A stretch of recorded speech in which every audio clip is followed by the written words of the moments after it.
بسم اللہ الرحمن الرحیم۔ میں ہوں عبد الماجد اوان، آپ دیکھ رہے ہیں میرا یوٹیوب چینل۔ ناظرین کرام، انسان ہمیشہ سیکھنے کے عمل میں رہا ہے۔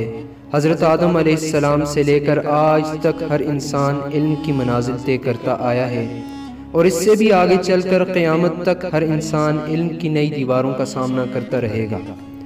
دوستو، آج بھی ہماری زندگی میں بہت سی چیزیں ایسی ہیں جن کے ناموں سے ہم ناواقف ہیں، حالانکہ ان چیزوں سے ہمارا واسطہ بہت زیادہ پڑتا ہے۔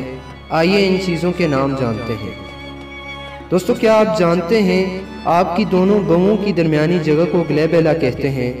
بارش ہو جانے کے بعد مٹی کی خوشبو سے تو آپ واقف ہوں گے، جو کہ اکثریت میں ہر بندہ پسند کرتا ہے۔ بارش کے بعد جو مٹی سے خوشبو اٹھتی ہے، اس کو پیچی کور کہتے ہیں۔ آپ کے جوتوں کے تسموں کے آخر پر جو پلاسٹک یا میٹل کی کوٹنگ ہوتی ہے، اس کو ایگلیٹ کہتے ہیں۔ آپ کے پیٹ میں کبھی کبھار جو گڑ گڑ کی آواز آتی ہے، اس کو ویمبل کہتے ہیں۔ نئے پیدا ہونے والے بچے کی آواز یا چیخ کو ویجیٹس کہتے ہیں۔ جب ہم کیڈٹ کالج میں کھانے کی میز پہ ہوتے تھے اور اگر پلیٹ میں چمچ یا کانٹے کی آواز آ جاتی تو سزا ملا کرتی تھی۔ کانٹے کی یا فورک کی انہی تیز نوکیلی سروں کو ٹائنس کہتے ہیں۔ پیزا تو آپ نے ضرور کھایا ہوگا۔ پیزا کے ڈبے میں چھوٹا سا پلاسٹک ٹیبل ہوتا ہے، وہ باکس سٹینڈ کہلاتا ہے۔ آنے والے پرسوں کو اوور مارو کہتے ہیں۔ آپ کی ہاتھ یا پاؤں کی چھوٹی انگلی منیمس کہلاتی ہے۔ جیسا کہ سردیوں میں گرم بستر سے صبح نکلنے میں کافی مشکل پیش آتی ہے، صبح سویرے نیند سے بیدار ہونے میں جو مشکل پیش آتی ہے، اس کو ڈائسینیا کہتے ہیں۔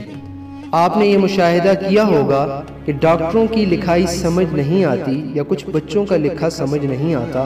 ناظرین کرام، جو لکھائی پڑھی نہ جائے وہ گریفونیج کہلاتی ہے۔ انگریزی حروف آئی اور جے کے اوپر جو نقطہ ہوتا ہے، اسے ٹٹل کہتے ہیں۔ رمضان میں تو افطاری آپ نے کی ہوگی۔ رمضان میں افطاری کے بعد جیسا کہ ہم ہلنے کے قابل بھی نہیں ہوتے، جب آپ بہت زیادہ کھا یا پی لیتے ہیں تو باری پن محسوس کرتے ہیں۔ ایسی صورتحال کو کریپولنس کہتے ہیں۔ جوتے کی دکانوں پر آپ کے پاؤں کی پیمائش کے لیے جو آلہ استعمال کیا جاتا ہے، وہ بریناک ڈیوائس کہلاتا ہے۔ ناظرین کرام، اس ویڈیو میں موجود اہم نالج کو دوسروں تک شیئر کریں۔